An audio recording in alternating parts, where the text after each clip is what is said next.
La guerra aérea en Vietnam. Los reactores, equipados con misiles de alta tecnología, imponen su ley en los cielos.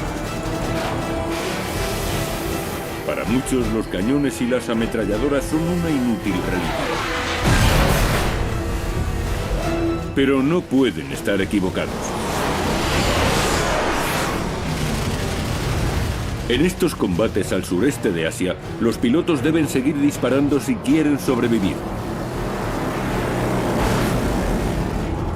Conoceremos la historia de estos combates desde la cabina de un reactor y gracias a la animación por ordenador, reproduciremos las maniobras de los pilotos.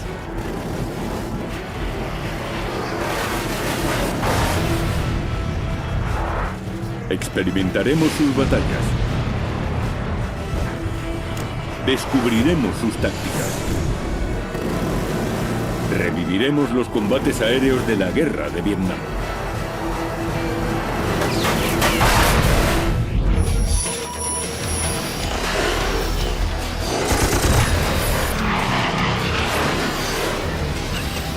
Combates aéreos. Muerte en los cielos de Vietnam. 20 de junio de 1965. Comienza la guerra aérea en Vietnam. 4 Skyraiders A1 de hélice con base en el portaaviones Midway surcan el cielo. Van en misión de soporte en una operación de rescate. Habían derribado a un piloto de la Fuerza Aérea estadounidense en Vietnam del Norte, hacia el noroeste, y acudíamos a rescatarlo. Los Skyraiders no están diseñados para el combate aéreo. Son demasiado lentos. Su función es utilizar los potentes cañones de 20 milímetros contra tropas terrestres enemigas. Los pilotos no se imaginan que harán historia. Van a protagonizar el primer derribo aire-aire de la guerra de Vietnam. El teniente Clinton Johnson es el tercero del grupo de vanguardia. Su radio está averiada y no puede comunicarse con el jefe de la escuadrilla, Ed Christhouse. A varios kilómetros del objetivo, el elemento de cabeza desciende en picado inesperadamente. Johnson le sigue. Algo importante debe de estar ocurriendo. Nuestro picado era cada vez más pronunciado y estábamos invirtiendo la dirección de vuelo. Le dije, aún no estamos cerca del avión derribado. ¿Qué ocurre? Instintivamente Johnson otea la jungla en busca de amenazas. Pensé que si descendía debía armar mis cañones y me preparé. De repente Johnson ve una brillante estela amarilla. Vi algo que pasaba cerca de la cabina y me pareció que era un misil tierra-aire, pero iba hacia abajo y esos misiles siempre van hacia arriba. Otro misil cayó al suelo delante de Ed Greathouse. Volábamos muy bajo.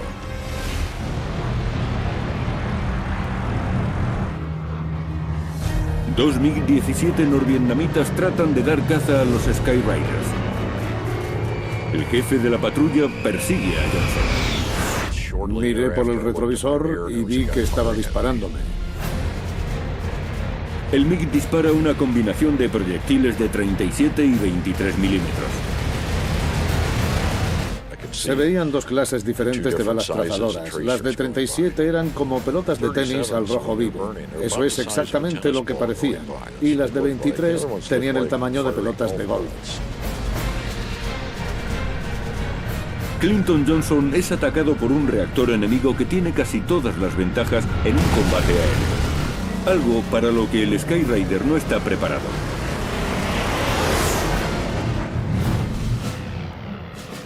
El Douglas A1 Skyraider fue diseñado como bombardero en picado a finales de la Segunda Guerra Mundial. Y gracias a su versatilidad siguió en servicio. El motor de émbolo del Skyraider consume mucho menos combustible que un reactor. Puede mantenerse sobre el blanco durante horas. Es ideal para el ataque al suelo y para operaciones de rescate.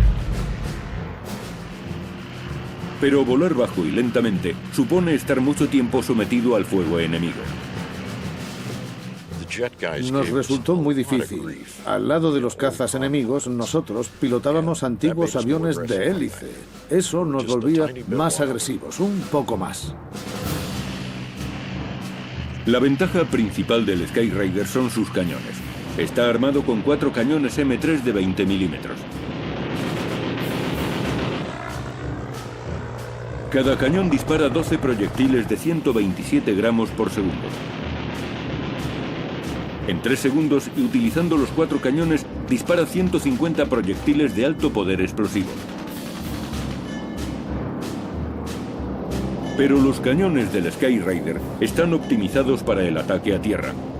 No están conectados a un visor con director de tiro. El Skyraider no fue diseñado para el combate en el aire, y mucho menos para enfrentarse a un caza como el MiG-17. El MiG-17 era un caza soviético muy pequeño, ágil y maniobrero, con 2 tipos de cañones. El MiG-17 es un caza monoplaza, fabricado en los años 50, casi una década después que el Skyraider.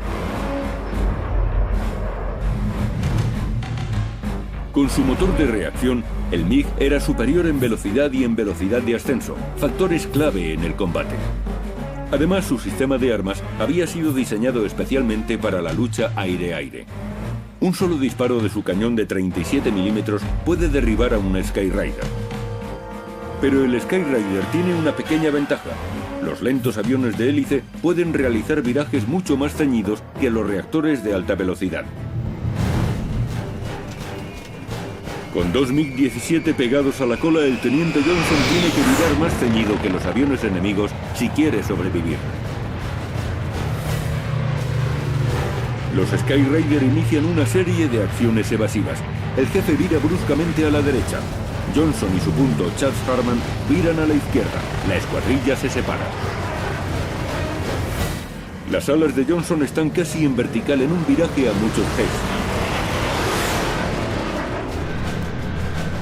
Su velocidad desciende rápidamente, pero el Skyraider ha sido diseñado para esa clase de maniobras. Las gruesas alas del A-1 proporcionan más sustentación que el ala en flecha del MiG. El Skyraider puede volar a velocidades extraordinariamente bajas, el MiG no. Los Skyraider realizan virajes muy ceñidos. Los rápidos MiG solo pueden alinearse un instante antes de sobrepasarles. Después tienen que ganar altura para recuperar ese espacio. Johnson mira hacia atrás. El piloto enemigo no puede disparar contra él. Trataba de entrar en nuestro giro. Bajaba el morro y disparaba, pero no podía mantener el avión y sus trazadoras se perdían. Pero entonces apuntaba otra vez y disparaba de nuevo. Tras varios intentos frustrados, el MiG abandona la persecución. Harman, el punto de Johnson, dispara una ráfaga.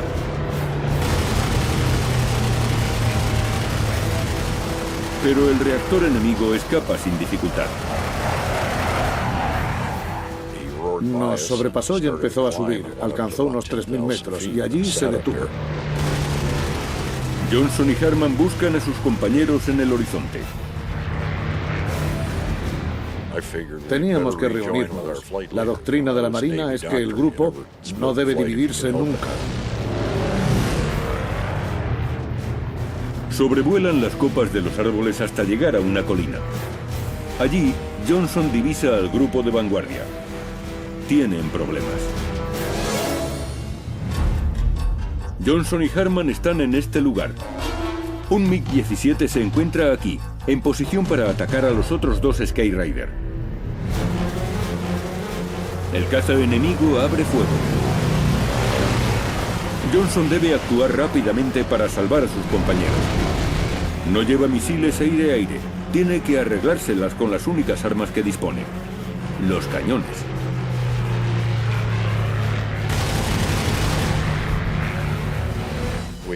Disparé al caza enemigo una ráfaga muy corta, con 90 grados de deflexión. Sabía que no iba a alcanzarle, pero le distraje. Ahora, el MiG vira bruscamente hacia la derecha. Vino frontalmente hacia nosotros. Johnson ha logrado salvar a su escuadrilla, pero su punto y él se encuentran en grave peligro. A una velocidad de 720 km/h, el MiG se dispone a dar el golpe final. Johnson está a punto de pulsar el disparador. En Vietnam todavía no se ha derribado con cañón un avión en un combate aire-aire. Estos pilotos norteamericanos pasarán a la historia o morirán.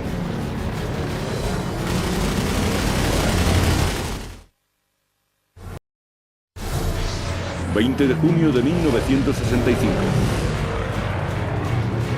Los pilotos de Skyrider, Clinton Johnson y su punto, Charles Harman, se encuentran frente a un MiG-17 que abre fuego contra ellos.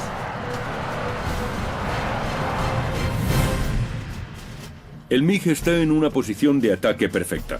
La mejor maniobra sería subir en vertical y aprovechar su velocidad para atacarles en fugaces pasadas.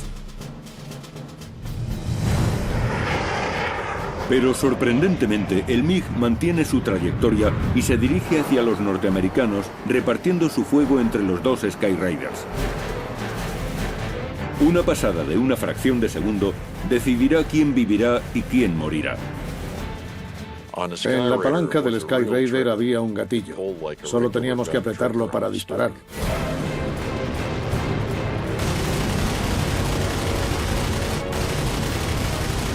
Atacan al MiG con proyectiles de alto poder explosivo.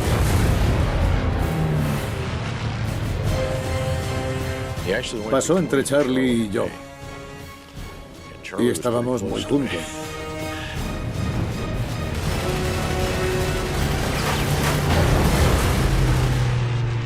Creí que iba a chocar con él en el aire.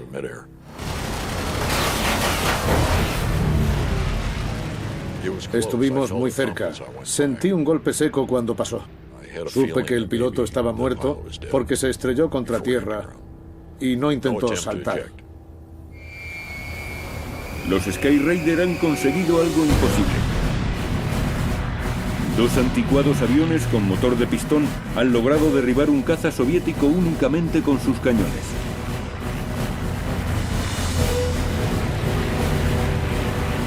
Los estadounidenses contemplan los restos que arden en la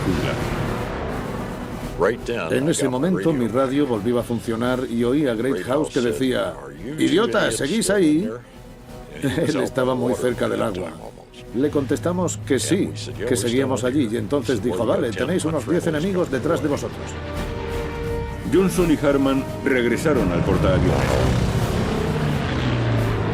Compartirían el reconocimiento por aquel derribo.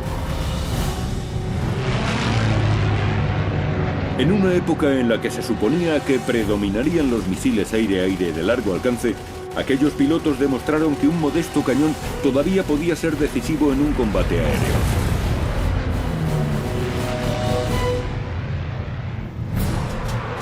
Pero en 1965 opinaban que el combate cercano era cosa del pasado, y por lo tanto también lo eran las armas que se utilizaban en ese tipo de combates.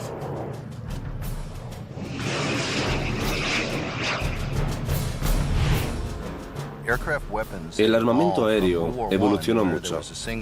En la Primera Guerra Mundial, los biplanos llevaban una o dos ametralladoras en el morro. En la Segunda Guerra Mundial, los cazas llevaban variedad de armas en el morro y las alas. Algunos países, como Gran Bretaña, emplearon hasta 8 ametralladoras ligeras. Estados Unidos utilizaba 6 u 8 ametralladoras más pesadas del 12,7. Los alemanes y los japoneses combinaban ametralladoras y cañones. Pretendían conseguir una gran concentración de fuego para destruir a los cazas enemigos.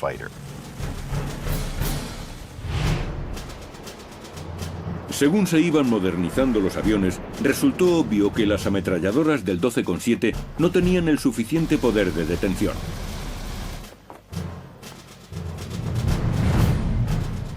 Empezaron a utilizarse calibres mayores que sobrepasaban los 20 milímetros. A esas armas se las denomina cañones.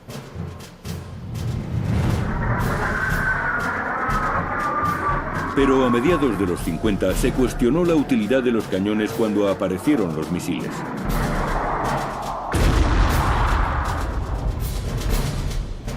La tecnología había avanzado y los cazas empezaron a emplear misiles y radares. Se abandonó la idea de montar cañones en los aviones debido a su peso. Creían que los misiles cubrirían todos los objetivos.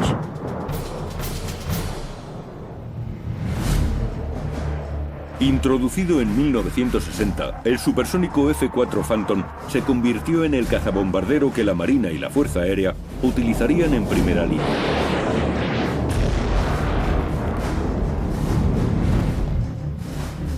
Llevaba dos armas ofensivas principales, el misil AIM-7 Sparrow de largo alcance y guiado por radar, y el AIM-9 Sidewinder de menos alcance y guiado por infrarrojos, pero no llevaba cañones.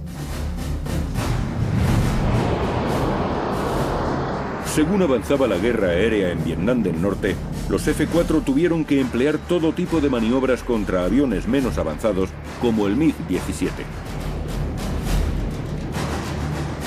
Los misiles no son fiables a corta distancia. Para esta clase de combates, el Phantom necesitaba un cañón. Al igual que en tierra los soldados disponen de un rifle, una pistola y un cuchillo, en los combates aéreos es bueno disponer de una AIM-7 Sparrow, una AIM-9 Sidewinder y un cañón para usar el más adecuado según el momento.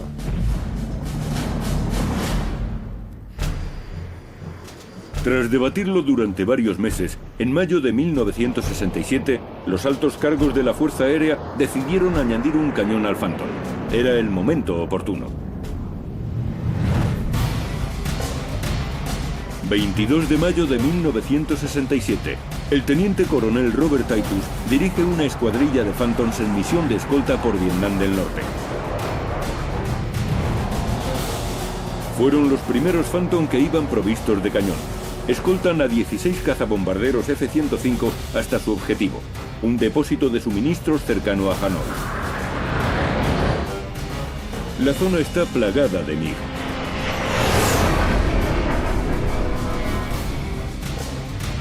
La escuadrilla de Titus vuela alto y por la derecha de los Thunder Chief. Los veía cuando miraba hacia abajo. Estaban muy lejos, así que no estaba excesivamente preocupado ya que los tenía controlados. En el asiento de atrás se encuentra el oficial de armas, el teniente Maylan Zimmer, que se ocupa de manejar el radar y la radio. Yo controlaba el radar y trataba de captar cualquier señal sospechosa para dar rápidamente la alarma en caso de peligro. La misión parece desarrollarse con normalidad, pero dos MiG-21 que vuelan a más de 1100 km por hora se acercan rápidamente por detrás de los Phantom. Los aviones enemigos se preparan para atacar.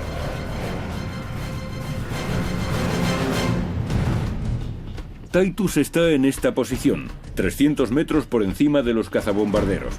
Los dos MiG-21 están situados detrás de Titus.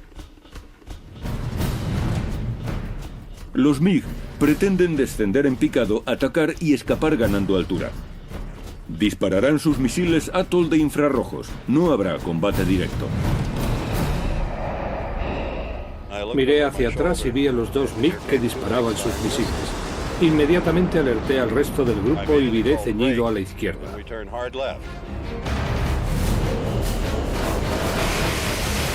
El guiado de los misiles falla y estos pasan de largo. Los MiG ascienden rápidamente para escapar.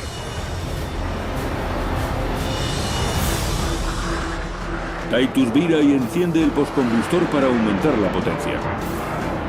Estaba muy furioso y traté de alcanzarlos. De repente habían pasado a ser el blanco.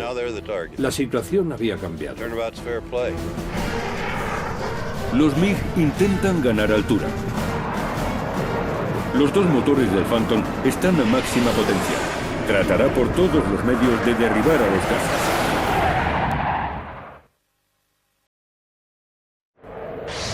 ...22 de mayo de 1967... El teniente coronel Robert Titus y el teniente Maylan Zimmer persiguen con su F-4 a dos MiG-21.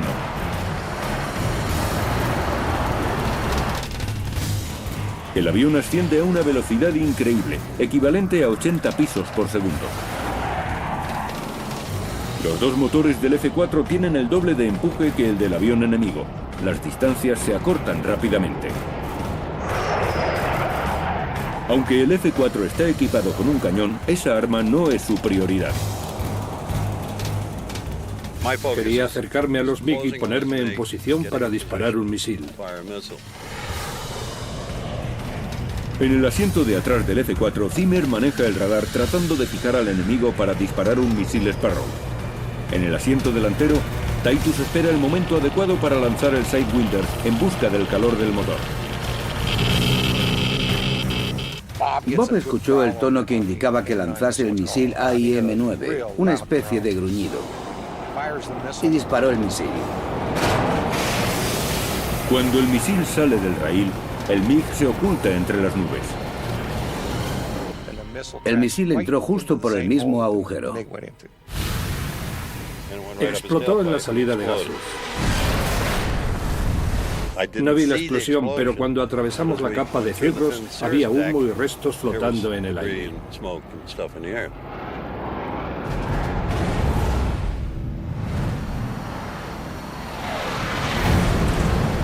Un MiG derribado, pero queda otro.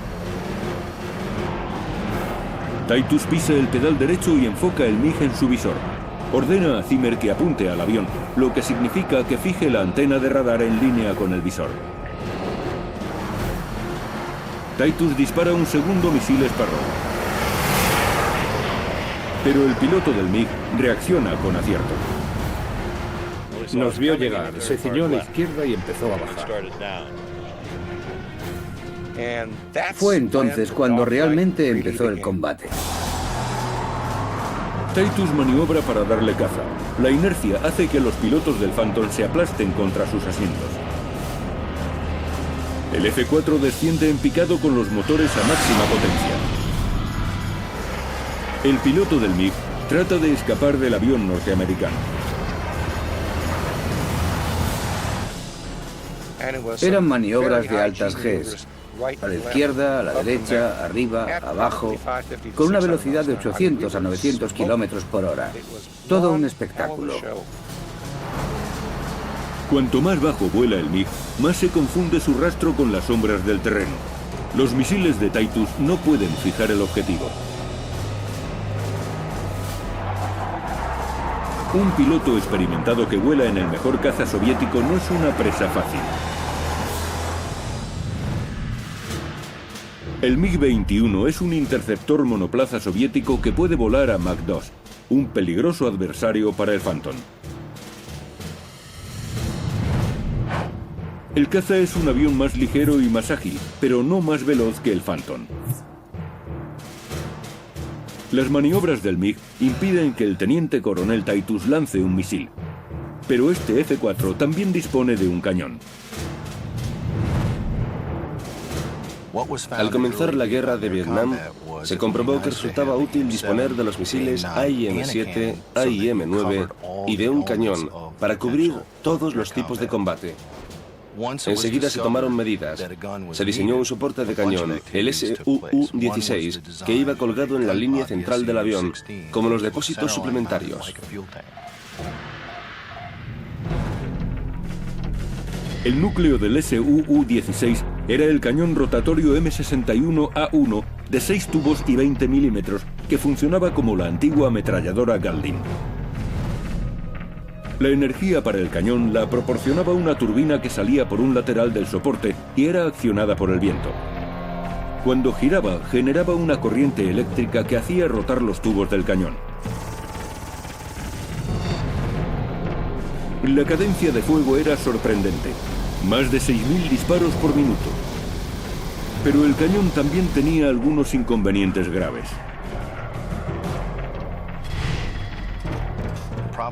El problema era que había que quitar el depósito suplementario central para dejar sitio al soporte del cañón, así que se volaba con 2.400 litros menos de combustible. Además, la integración del soporte con el visor de puntería no era óptima, por lo que el sistema soltaba los proyectiles en lugar de dispararlos con precisión. Independientemente de las limitaciones, los pilotos de Phantom dispondrán de un arma a la que recurrir cuando sus misiles fallen.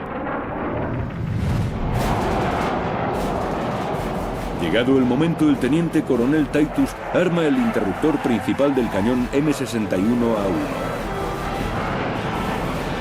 En la panza del avión, la turbina gira impulsada por el viento. El cañón de Titus está armado y preparado. Su visor es inútil. Necesitará servirse de su instinto para derribar al MiG. Cuando trataba de ganar ventaja, el MiG daba la vuelta impidiendo que apuntara. Cuanto más se acercan Titus y Zimmer a tierra, mayor es el peligro. Los disparos de la antiaérea venían por todas partes. Eran grises y negros. Dos misiles tierra-aire se acercan rápidamente al F-4. Miré fuera de la cabina y vi un enorme proyectil que se nos acercaba. Instintivamente agaché la cabeza. Parecía estar muy cerca. No creo que Titus lo viera, no estoy seguro. Estaba demasiado centrado en el MiG. Tenía que derribarlo. Al piloto del MiG se le acaban las opciones. Titus se acerca. El MiG nivela el avión y acelera todo lo posible. Pero el teniente coronel Titus no está dispuesto a rendirse y pone todo su empeño en derribar el caza enemigo. Para disparar debe compensar la gran deflexión de un cañón que va colgado del fuselaje. No sabía cuánto disparar, así que coloqué la Piper apuntando a su cola. Apreté el disparador y la ráfaga de proyectiles se dirigió hacia él. Las trazadoras alcanzaron todo el lateral del fuselaje del MiG-21. El cañón Gatling M61 dispara 6.000 proyectiles por minuto. Un solo disparo lanza 50 proyectiles de 20 milímetros de alto poder explosivo. Titus levanta el morro para no rebasar al MiG. Ascendí hacia la derecha y volví a situarme tras él. Cuando traté de disparar, el cañón se había atascado. Pero el norteamericano ya había hecho suficiente daño. Cuando miramos, el MiG parecía tambalearse. Iba a estrellarse, pero el piloto no saltó.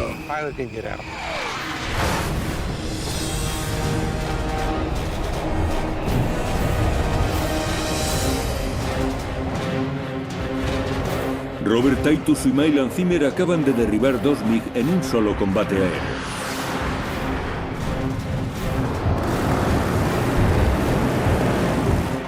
La segunda victoria confirmaba la idea de que los F-4 debían llevar un cañón además de misiles aire-aire.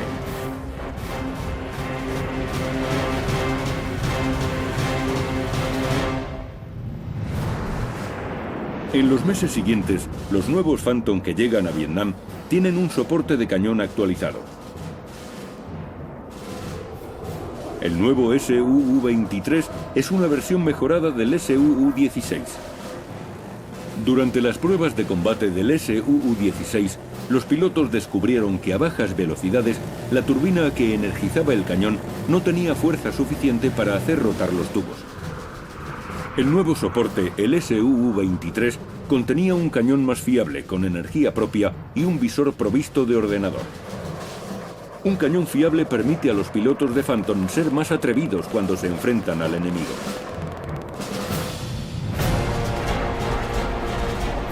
El capitán Dee Simons era uno de esos pilotos. El 6 de noviembre de 1967 demostró que un piloto de F-4 decidido, junto con un cañón, formaban una combinación temible.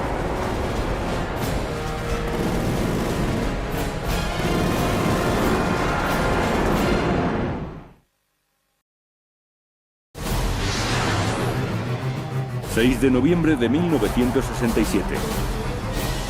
El capitán de la Fuerza Aérea Darrell D. Simon y el capitán George McKinney, oficial de armas, conducen la escuadrilla Sapphire. Es una de las dos escuadrillas de Phantom que escoltan a los cazabombarderos F-105 en una misión de ataque al suelo sobre Vietnam. Simon vuela por encima de los Thunder Chief vigilando si hay algún peligro. Por radio recibe un aviso del control de radares. Two flights of MiG-17s about 30 miles south of you, and the MiG-21s are about 250 at 30. Roger.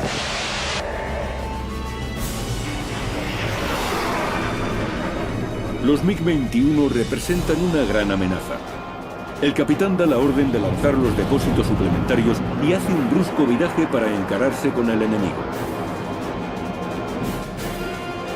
En el asiento posterior del Phantom, McKinney trata de fijarlos en la pantalla de radar.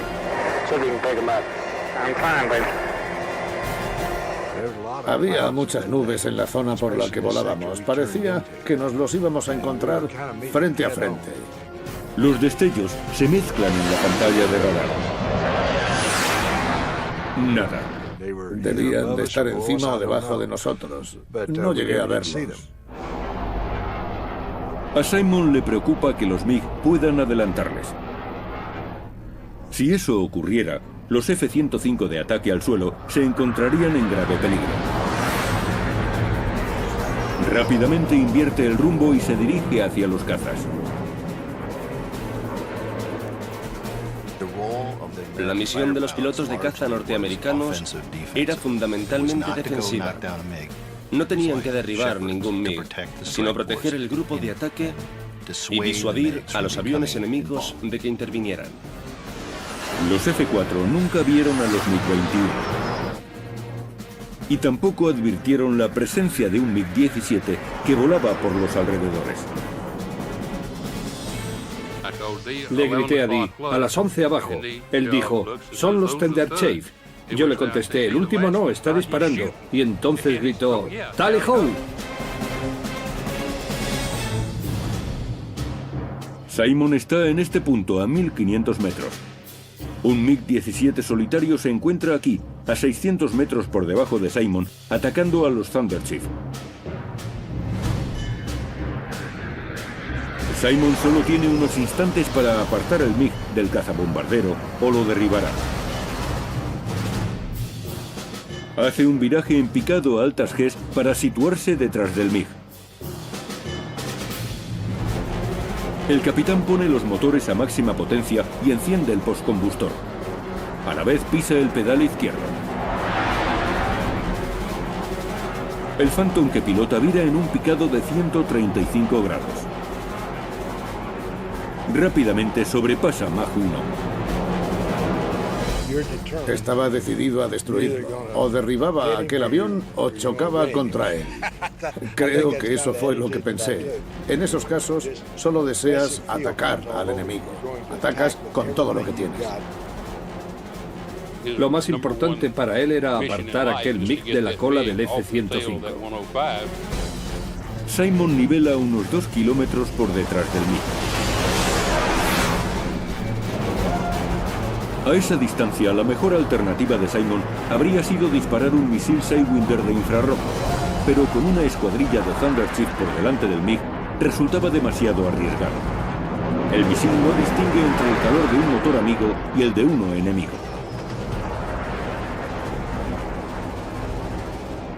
Por eso decidí disparar con el cañón.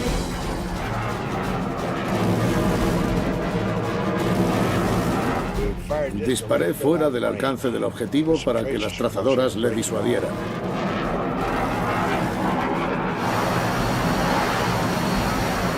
El MiG ve las trazadoras y vira a la izquierda. Me dio la impresión de que el MiG se detenía en el aire y daba la vuelta. En ese momento, Simon tiene dos opciones.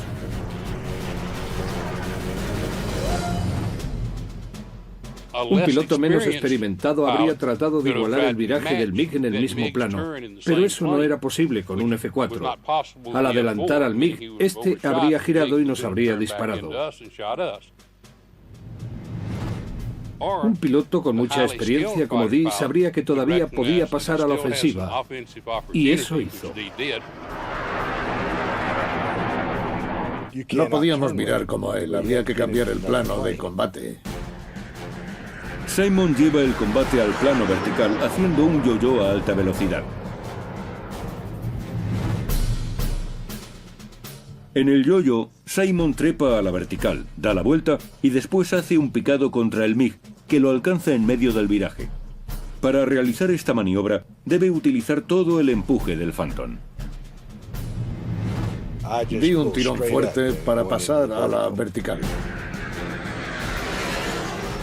Subimos por encima de 3.600 metros. La velocidad descendió hasta 400 o 370 kilómetros por hora, muy baja para un F4. En ese momento pisó el pedal y apuntó a tierra con el morro. Redujo las Gs para ganar velocidad y rebasar Mach 1. Y a continuación se dirigió contra el MiG. El MiG pierde de vista a Simon. Cuando nos pusimos en su vertical, debió de buscarnos, pero estábamos encima de él. El piloto del MiG no sabe que el Phantom F4 está cayendo sobre él.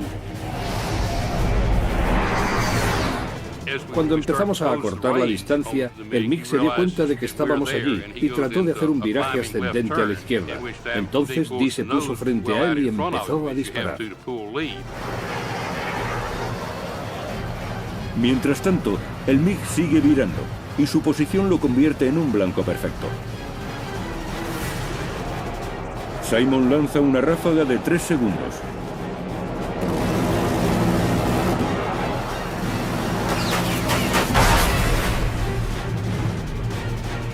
Cerca de 30 kilos de munición incendiaria y de alto poder explosivo destrozan la cola del MiG-17. Entonces miré hacia abajo y vi que el avión se hacía pedazos y soltaba humo.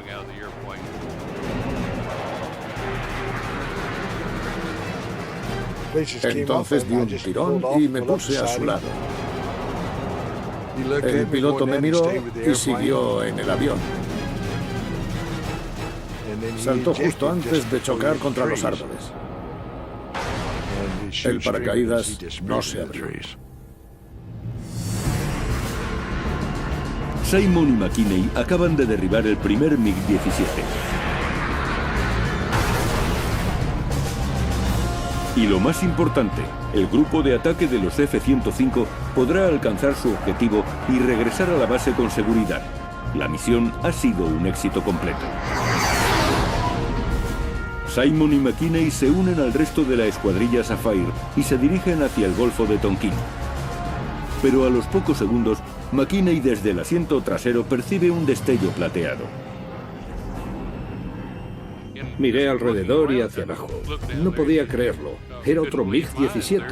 Estaba volando justo por encima de las copas de los árboles y se dirigía hacia el oeste. Ningún Phantom había derribado 2 aviones enemigos con cañón en un solo combate. Simon y McKinney van a cambiar la historia.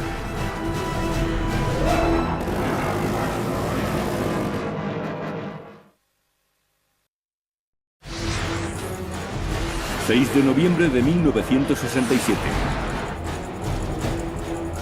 Darrell Simon y George McKinney avistan un MiG-17. El caza enemigo vuela por encima de la jungla, dificultando su percepción por radar.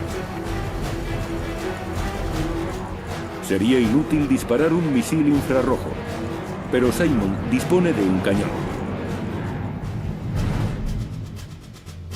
Simon se encuentra en este punto, a 1000 metros.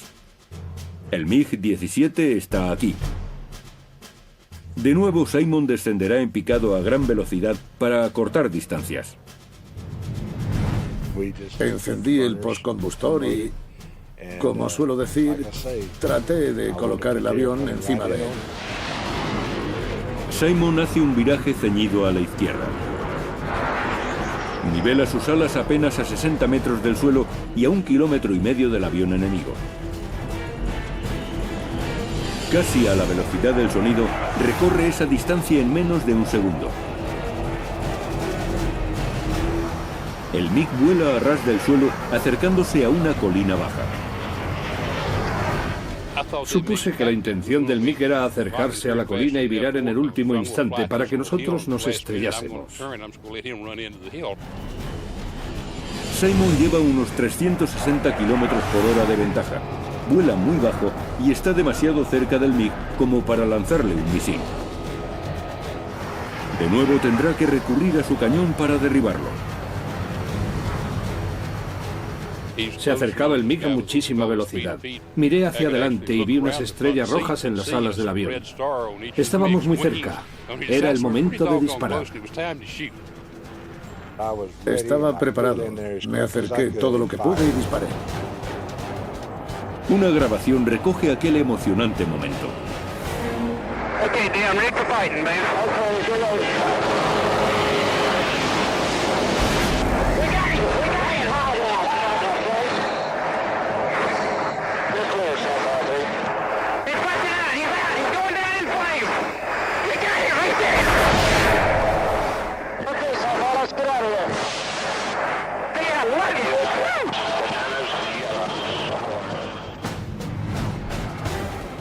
Estoy seguro de que aquella primera ráfaga de proyectiles atravesó el depósito del MiG, porque en ese momento hubo una explosión de color negro y naranja. Todo ocurrió muy deprisa.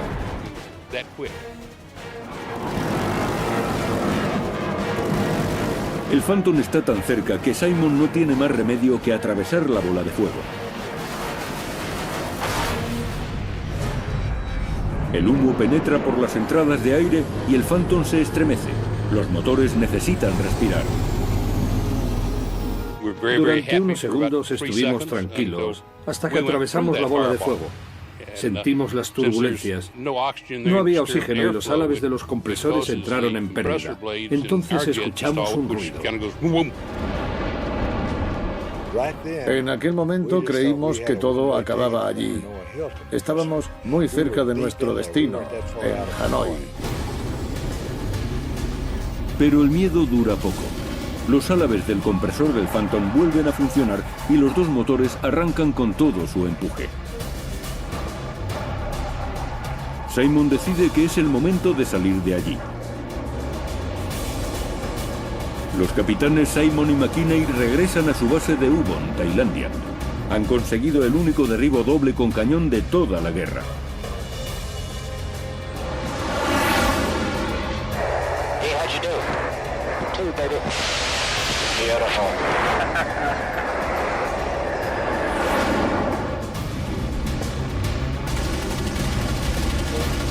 Durante la guerra de Vietnam, más de 2 docenas de MiG fueron abatidos por el fuego de los cañones de 20 milímetros.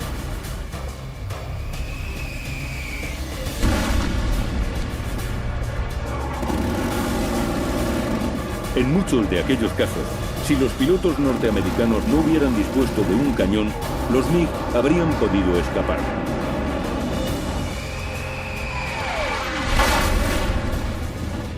En todas las guerras se ha demostrado que el arma aire-aire más eficaz contra el enemigo es el cañón.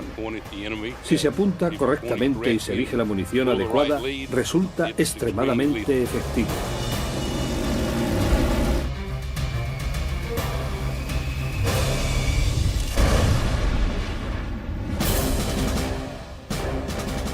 Los sistemas de mayor fiabilidad y mejor guiado han hecho de los misiles las armas principales de los modernos cazas de superioridad, como el F-15 Eagle y el F-22 Raptor. Pero las lecciones aprendidas en Vietnam no se han olvidado. Incluso estos cazas tan avanzados van equipados con cañones internos.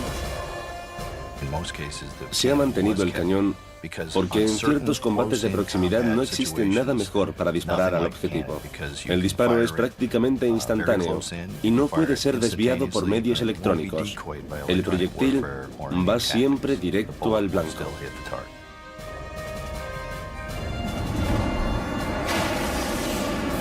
No importa lo avanzada que esté, la tecnología siempre puede fallar. Y cuando esto ocurre y el enemigo está cerca, el cañón es el arma adecuada.